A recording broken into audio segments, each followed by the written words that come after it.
విశాఖపట్నాన్ని ఆ రోజు రాజధానిగా చేస్తానన్నావు. దేనికి రాజధానిగా చేస్తానన్నావు? డ్రగ్స్ ని పెంచి పోషించడానిక, గాంజాని పెంచి పోషించడానిక, భూ కబ్జాలక, రౌడీజానిక, హత్యా రాజకీయాలు చేయటానిక ఆ రోజు విశాఖపట్నాన్ని రాజధాని చేస్తానన్నావు. ఈ రోజు విశాఖపట్నం రాజధాని అని నువ్వంటే, ఈ రోజు విశాఖపట్నాన్ని ఒక ఎకనామిక్ హబ్ గా తయారు చేయడానికి, ఇండస్ట్రియల్ హబ్ గా తయారు చేయడానికి గౌరవ ముఖ్యమంత్రి గారు, గౌరవ నారా లోకేష్ గారు, ఐటీ శాఖ మంత్రి నారా లోకేష్ గారు ఇద్దరు కూడా అనకూడదు కానీ కాలికి బలపం కట్టుకున్నట్టుగా ప్రపంచ దేశాలన్నీ కూడా తిరిగి కొన్ని కంపెనీలను తీసుకొచ్చి ఈ రోజు విశాఖపట్నంలో చదువుకునే వాళ్ళే కాదు, చుట్టుపక్కల మన రాష్ట్రంలోనే కాదు చుట్టుపక్కల రాష్ట్రాల్లో చదువుకునే పిల్లలకి కూడా ఒక భరోసా కల్పించారు. ఈ రోజు ఆశ ఉంది. ఇంతకు ముందు బీటెక్ చదివితే ఎందులో క్యాంపస్ ఇంటర్వ్యూస్ రాకపోతే ఎందులో జాయిన్ అవ్వాలో తెలియని పరిస్థితిలో బయటకు వచ్చి చిన్న చిన్న ఉద్యోగాలు, ఆఖరికి బ్రాందీ షాప్ లో నువ్వు పెట్టిన ఉద్యోగాలకి కూడా బీటెక్ స్టూడెంట్లు వెళ్ళిన పరిస్థితి. వాళ్ళకి తప్పదు. ఇంకా నేను తప్పు అనట్లేదు, అది తప్పక చేశారు.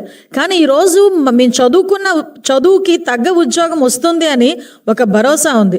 ఈ రోజు అదే వైజాగ్కి మనకి ఆర్సెనల్ మిట్టల్ మన అక్కపల్లిలోనే ఒక స్టీల్ ఫ్యాక్టరీ, అదేవిధంగా అనకాపల్లిలో చూసుకుంటే ఏటీసీ టైర్స్, ఇక వైజాగ్లో చూసుకుంటే గూగుల్, టీసీఎస్ అలాంటి ఒక ప్రతిష్టాత్మకమైన కంపెనీలు తీసుకురావడానికి ఈరోజు ఎంయూఓలు చేసుకొని రెడీగా ఉండి భూములు కేటాయించుకొని విత్ ఇన్ 2-3 yearsలో వాటిని రన్నింగ్ లో పెట్టుకుని కొన్ని లక్షల మంది విద్యార్థుల భవిష్యత్తు ఇవ్వటానికి మేం కంకణం కట్టుకుంటా ఉంటే, అదే విద్యార్థుల్ని మొగ్గులోనే తుంచేయటానికి నీ తాలూకా ధనదాహానికి, నీ నాయకుల తాలూకా ధనదాహానికి విద్యార్థుల భవిష్యత్తుతో ఆటలాడుకునే పరిస్థితి కల్పిస్తా ఉంటే ఈ రోజుకి కూడా జగన్మోహన్ రెడ్డి సమాధానం చెప్పాలా వద్దా?